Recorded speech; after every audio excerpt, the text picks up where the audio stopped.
नमस्कार, मैं हूं विजय और आप देख रहे हैं यूबी न्यूज। आज की बड़ी खबर महंगाई पर है। भारत में खुदरा महंगाई दर अक्टूबर में बढ़कर 6.21% पर पहुंच गई है, जो बीते 14 महीनों का उच्चतम स्तर है। सब्जियों के बढ़ते दामों ने आम जनता की जेब पर भारी असर डाला है और कई राज्यों में महंगाई राष्ट्रीय औसत से भी ऊपर जा चुकी है। तो चलिए विस्तार से जानते हैं इस बढ़ती महंगाई के पीछे के कारण और इसका जनता पर क्या असर हो सकता है। भारत में कंज्यूमर प्राइस इंडेक्स यानी कि सीपीआई पर आधारित खुदरा महंगाई दर अक्टूबर में 6.21% तक पहुंच गई है, जो कि सितंबर में 5.49% थी। सांख्यिकी मंत्रालय ने मंगलवार को यह आंकड़े जारी किए थे। महंगाई दर में इस उछाल के पीछे मुख्य वजह सब्जियों की कीमतों में आई तेज बढ़ोतरी को माना गया था, जिसमें अक्टूबर में 42.18% तक का इजाफा हुआ है।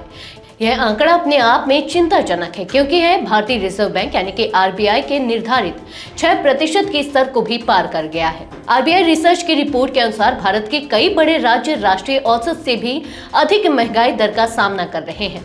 छत्तीसगढ़ में अक्टूबर में खुदरा महंगाई दर 8.8% पर पहुंच गई, जो कि सभी राज्यों में सबसे अधिक है।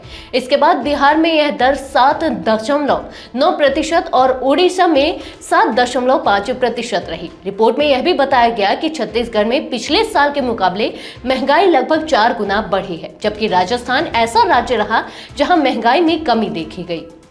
अक्टूबर के महीने में सब्जियों, फलों, तेल और वसा जैसी खाद्य वस्तुओं के दामों में तेजी आई है।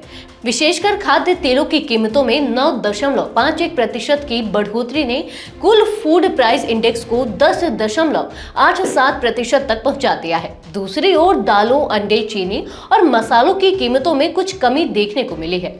ग्रामीण इलाकों में महंगाई दर 6.68% तक पहुंच गई है, जबकि शहरी इलाकों में यह 5.62% तक पहुंची है, जिससे साफ है कि महंगाई का असर अधिकतर ग्रामीण जनता पर पड़ा है। आरबीआई के गवर्नर शक्तिकांत दास ने पिछले हफ्ते एक मीडिया कार्यक्रम में कहा था कि बैंक अपने मौद्रिक नीति रुख को नरम करने पर विचार कर रहा है। हालांकि उन्होंने स्पष्ट किया कि इसका मतलब यह नहीं है कि अगली मौद्रिक नीति बैठक में ब्याज दरों में कटौती की जाएगी। दास ने यह भी कहा कि महंगाई के बढ़ने का जोखिम अभी भी बना हुआ है और ऐसे समय में ब्याज दरों में कटौती करना एक जोखिम भरा निर्णय हो सकता है। बताया जा रहा है कि देश के कुछ हिस्सों में बेमौसम बारिश के कारण टमाटर, प्याज जैसी सब्जियों की कीमतों में भारी उछाल देखने को मिला है। खाने पीने की चीजों की महंगाई को रोकना सरकार के लिए बड़ी चुनौती बनी हुई है, क्योंकि यह सीधे तौर पर घरेलू महंगाई को प्रभावित करता है। अक्टूबर में खाद्य महंगाई दर 9% से बढ़कर 10% हो गई है, जो कि आम जनता के बजट पर सीधा असर डालती है। तो यह थी भारत में बढ़ती महंगाई की ताजा स्थिति, जिसका असर आम जनता पर बहुत ही गहरा हो सकता है।